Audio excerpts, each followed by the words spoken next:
धरती पर आखिरी आदमी एक छोटे से हल्की रोशनी वाले कमरे में अकेला बैठा था। उसकी थकी हुई आंखें दीवारों पर लगी दरारों को घूर रही थीं।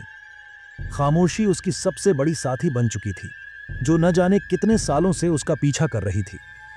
बाहर की दुनिया भी चुप हो चुकी थी। न कोई पक्षी, न पत्तों की सरसराहट, न हवा में कोई सरगोशियां। सिर्फ एक अजीब डरावनी खामोशी जो उसे पागल कर रही थी।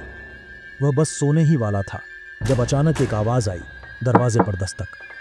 पहले हल्की, फिर तेज और लगातार। उसका दिल तेजी से धड़कने लगा। उसने सालों में कभी ऐसी आवाज नहीं सुनी थी। क्या यह सचमुच है? असंभव। अब तो कोई भी नहीं बचा था। फिर वही दस्तक, अब ज्यादा तीव्र, जैसे कोई चेतावनी दे रहा हो। उसकी सांसें रुक गईं। दरवाजे से कोई आवाज, क्या यह वास्तविक है? उसने धीरे धीरे खड़ा होकर देखा। उसकी टांगें कांप रही थीं, जैसे हवा भी उस पर भारी पड़ रही हो। वह दरवाजे के पास पहुंचा। उसका हाथ कांपते हुए दरवाजे की कुंडी पर गया। उसका मन घबराया। क्या यह सिर्फ उसकी कल्पना है? फिर एक और दस्तक हुई, इस बार तेज और जोर से। कौन है? उसने डरते हुए पूछा, लेकिन कोई जवाब नहीं मिला। सिर्फ हल्की सांसों की आवाज दरवाजे के दूसरी तरफ से आ रही थी। वह बुरी तरह कांप रहा था।